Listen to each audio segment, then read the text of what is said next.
Talk some baseball, guys. It is time for the Guardians. We haven't talked baseball in a long time. Things have been quiet on the Guardians front. But spring training is right around the corner. Yeah. By the way, I got a buddy of mine. Shout out to my friend Hans. You've met Hans, Mike. Yeah, Hans the man. My buddy Hans. He texted me over the weekend. He texted me a picture of a drum that supposedly was the drum that John Adams, who just passed away, used for 1 year in the 80s. Or might have even been the 70s. And his dad had it, and his dad gave it to him. And so he was like, hey, can you reach out to the Guardians for me? Because maybe I'll give it to them and whatever. It's signed by all the players. It's pretty cool. The spring training right around the corner, guys. The over-unders are out for the year. What is the Guardians over-under? 87.5 wins. The Guardians finished with what, 92 last year? 92. 92 wins last year, guys. G. Bush predicted it exactly, by the way, in our pre-show meeting. Or pre-show rehearsals. I know, but that was weird because then you didn't pick them. He didn't pick them to make the playoffs. And then he picked them to lose every time for the next 17 That's true. weeks. And then pivoted back to his original prediction of 92 I thought the White Sox was going to win 95, and they might this year. Yeah. So anyway, 87.5, which is obviously less than they won last year. Now, an important thing that they're doing this year in baseball, which they've never done before, they made this change, and I don't know how many fans know this. They have gone to a more balanced schedule in Major League Baseball. For years, and this is a disadvantage for the Guardians to some degree, for years, teams would play 18, 19 games against the teams in their division. Well, that is no longer the case. Now, you're only playing 13 games. Instead of playing every team in your division, it had always been you'd play 3 series in Detroit, and then Detroit would play 3 series here. Right. Now it's 2-2 instead of 3-3. And where are they making up those other games? In the other league. So starting this year, the Guardians will play every team in the National League every year, and you'll alternate. You'll play 1 series, at I didn't Cubs. know that. What's that? I didn't know that. Yeah. So now games against other teams in the American League is pretty much the same. I think it's 10 games against each team, or 8 maybe it is. But instead of now, you still play more against the teams in your division, but it's 6 less, or it's even 7 less in some cases. So it's much more balanced. If you base it on last year's schedule, the Indians or the Guardians have the second biggest increase in games against winning teams. Only the Dodgers are going up more. Wow. So that could affect their over-under here. Is that because, before I let you guys open, just so everyone understands, that's because they're playing fewer games against the Tigers and Royals, who were terrible, and more teams and even the White Sox and Twins, who should be better, especially the White Sox, but were not good last year. The entire division was bad last year besides the Guardians. So now you have to play every team in the National League 1 series, as opposed to last year when you only played, say, 20 games against the National League. Now you're going to play 40. So in theory, you're going to play some tougher teams. And also, the shift is done, right, this year? And the shift, that's also another big thing this year. The shift is done. Jose Ramirez is one of the his percentage of pulling the ball was top 10 in the league. So he's already a good hitter, and this shift killing should help him. Now, I don't know, the Guardians are a team that overall they don't get overshifted because there are a lot of spray hitters, but Jose gets shifted a lot, but they won't be able to overshift. So now the shortstop has to play on the left side of second base. The second baseman has to play on the right side of second base. And the biggest thing is what we saw a lot the last bunch of years, especially when Jose was up, is the second baseman playing out in right field on the grass. Right. That's gone. You have to be on the infield dirt. Now you can play on the back of it, but you got to be on the infield dirt. You cannot be on the grass. I guess you could be on the infield grass, but you can't be on the outfield grass. So, yeah, that change is also happening. We got the pitch clock this year. Oh, that's new. Now, what is the pitch clock is? I can't remember the exact time. I don't remember. When does that 20. clock stop and start? Is it 20, Mike? Go ahead. What'd you say, I Mike? believe it's 20 seconds, right? I think it's 20 seconds with nobody on base and maybe 8 or 20 with a runner on base and 18 without. I don't remember the exact time. But as soon as the pitcher gets the ball, clock starts. So so it's bases loaded. You trying to stall out? I got the numbers real quick. G, sorry to cut you off. Yeah. It is 15 seconds with an empty base and 20 seconds with a runner on base. Okay. Oh, wow. Can you step off the rubber? I mean, you can, but it doesn't stop the clock. You ain't got a lot of time. Yeah, no. What happens if you don't? What happens if the clock hits you? Yeah, now I don't even. I assume they call it a ball. I actually don't know. I'm looking at an MLB article right now. I'll continue to read it, but it says the pitcher must begin his motion to deliver the pitch before the expiration of the pitch timer. Yeah. We need the consequences. I think in the beginning of the year, the umpires, my guess, will give a little extra leeway. That should be no. It See, shouldn't no, be. This should I be don't know. electronic. It's a good point. I don't know the consequences. Oh, I love this. Oh, I don't know it. This is what I love. See, now I'm using this as a strategy. Yeah. I'm like this. We gonna get up there. We gonna get people on base. Yeah. And I want you moving around over there. Yeah. On first base. And that's why you get. If I think we're going to see more stolen bases, which is I think good for the game, creates excitement. Without the shift, we're going to see more balls put. I think we're going to see more balls put into play because I think we're going to see a little less swinging for the fences because you know that they can't play you over shifted. Go ahead, Mike. Okay, according to this MLB.com Is it a ball? article, quote, pitchers who violate the timer are charged with an automatic ball. Yeah. And batters who are not in the box and alert to the pitcher by the 8-second mark Strike. are charged with an automatic strike.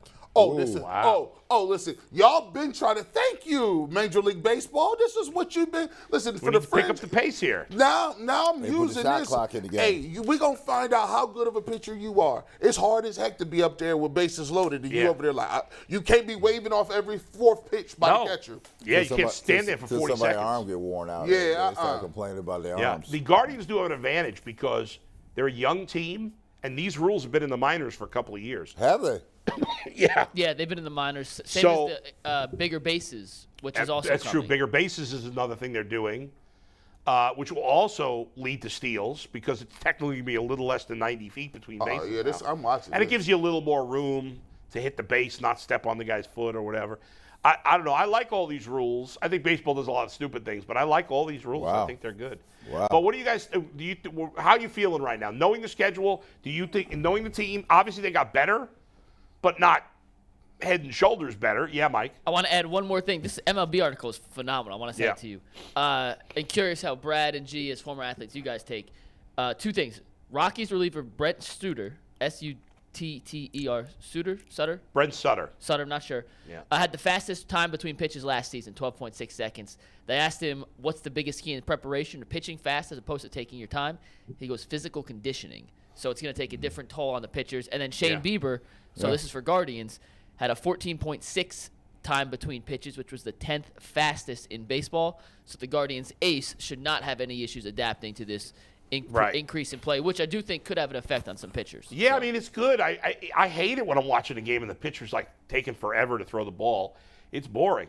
But all you Bartolo Colognes. oh boy. You better get that conditioning together. You everybody That's out right. breathing hard. Yep. It's gonna be hurt. It's gonna hurt the fat pitcher.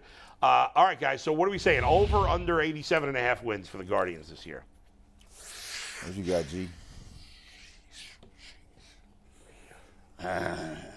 I feel like it's gonna come down a little bit, but it's going.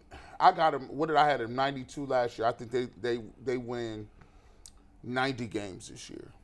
90. So you got over. So you got the over. I'm taking an over, right? Because I just feel like the new rules may be helpful to the Guardians, and I'm gonna take. And I always bank on the fact that Tito does such a good job coaching that he's gonna have us in the mix, right? I don't see us regressing. Yeah. Now that's all predicated on staying injury bug free, Yeah. right? Yeah, that and plus, see now I don't worry about it as much. I feel like with these new rules, I'm kind of optimistic because now I don't have to sit up there and wait for a 3-run home run. Like, you know what I'm saying? I could do some stuff to kind of manufacture some runs a little bit. Yeah. And they run a lot already. They got speed throughout their lineup. So I like the fact that, you know what, I had them, but I still think the White Sox will be good this year. I just think they played terrible last year. The numbers are really good because I'm right around that number. On the surface, you see they won 92 last year, and you're like, well, they got a little better. They didn't lose anybody that's good, and they added Josh Bell and Mike Zunino. But they didn't make that blockbuster move I wanted them to make. And you got to figure they had so much success from young players. This is not basketball and football where in those sports, when you establish yourself as a good player, you usually stay as a good player unless you get hurt. Like the trajectory just keeps going up. Whereas baseball is like, it's a roller coaster. It really is. Some of these Guardians players are going to regress. I don't know who. it's just the nature of the beast. Plus, the White Sox and Twins, I got to figure they're going to be better. The Guardians' schedule is tougher. I do think the Guardians are a playoff team, but I think they might win less games than last year. I just think their schedule is going to be tougher. I got them right around that number. I'm gonna say over, but I don't feel great about it. I got them with 88 wins this year, as of now. Now, I still think they might make a big trade before the start of the season. We got a couple of weeks till spring training. The regular season doesn't start for, 7 weeks, 8 weeks, something like that. They've got a ton of young prospects, even beyond the guys that they called up last year. I'd still like to see them go out and make a big move for a Brian Reynolds from Pittsburgh or something like that. And maybe I'll be a little higher. But I got them, as of now, I think they're an 88-win team, so just over the number. I've been chomping at the bit. I'm glad I remembered this. Yeah. A couple of days ago, I remember we was talking to Jay after this, and I was at the radio station, and they were talking. We had the financial guy on, and they were talking about the impact of the Bally's deal. Okay. Bally's bankruptcy. Yeah. Ooh. And Ooh. this, I think this this catastrophic. This is going bad. to hurt so many small market teams because they bank on that local money much. When you look at the Guardians, you telling me that you could be losing 37. Well, I think 40, this 50 pushes million. Dolan out. I think he's going to sell the team to what's his name, the guy who bought the minority stake, Glasser. Does everybody out Whatever his name is. that follows us understands what that means? Will you guys explain exactly what's happening? Yeah, for anyone who doesn't fully understand? let's go ahead and talk about So it was Bally. John Arand, I know, who was on with you guys, right? Yeah. So the Bally's, Bally's is which owns the sports channel. the sports channel that the Guardians are on and that the Cavs are on, they're going bankrupt. Right. And they own regional sports networks throughout the country. Right. We've seen it. It was Sports Time Ohio, now it's Bally.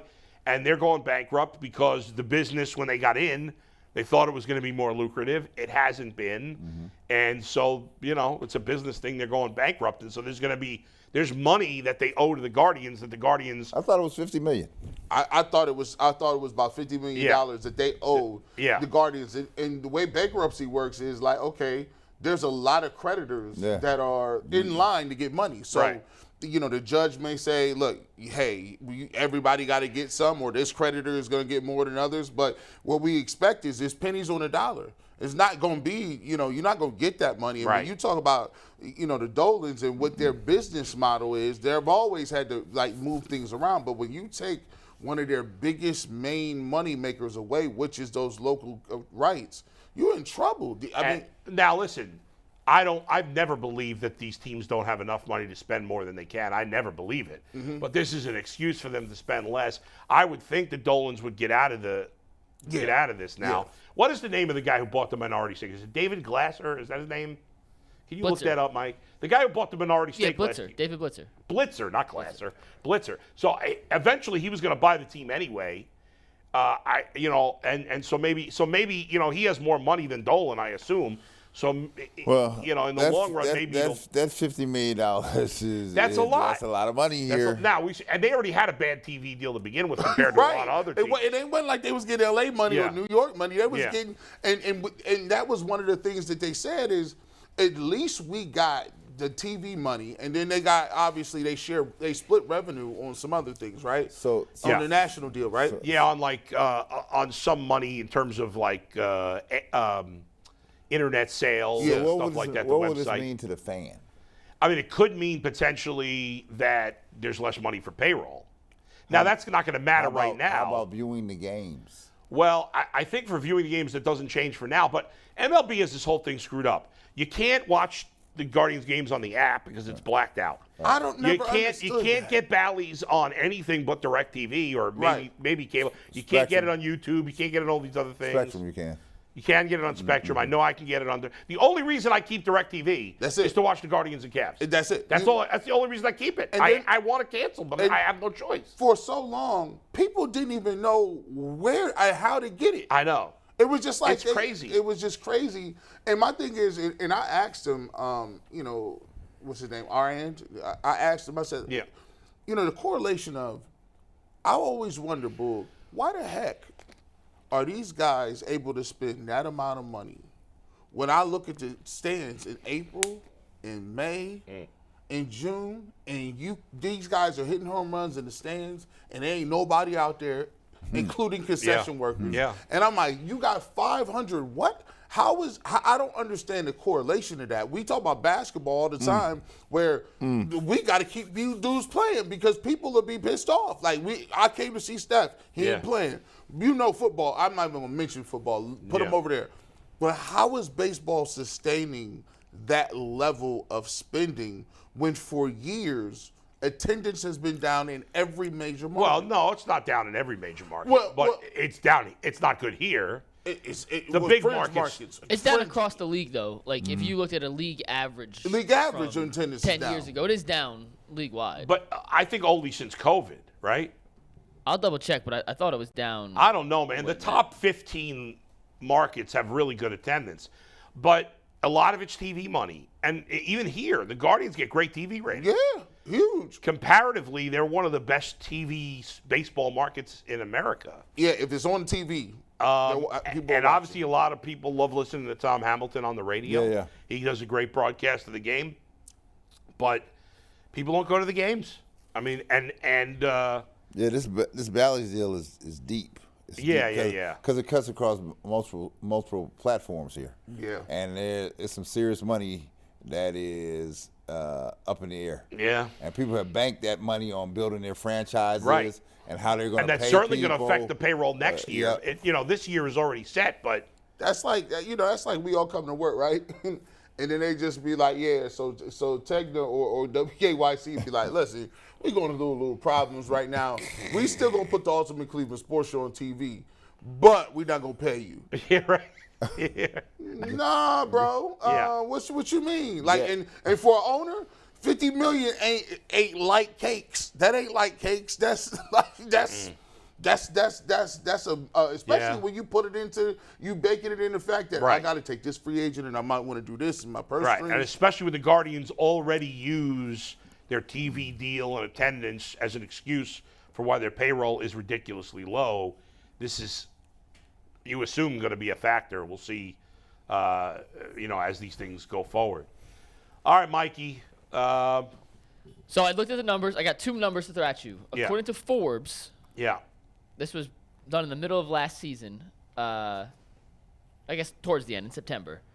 But attendance across Major League Baseball down 6% from now till 2019, and 6% or 5.5% from 2022 to 2012. So down slightly, not a ton, but it is down slightly. I wonder what it is. A lot. It is a lot. I wonder what it is I'm saying just from amongst the 2012 top to half. pandemic was pretty neutral, and then it dropped. I So wonder it's- what it is just amongst the top. I wonder if that is all the bottom 15 teams, or 16 or whatever, or it's across the board. I'd be curious. That I You wonder. got to give me a little more time to research that in depth. Yeah, and I wonder if the TV ratings, if they're better, or I don't know. That's like somebody coming to Brad and be like, yeah, your interest rate was 5%. It's 11 now. Whoa, 6 a lot. I mean, 6% is a pretty big drop. And I do have one more number, though. Yet a ton of money was spent in Major League Baseball free agency this offseason. Tons.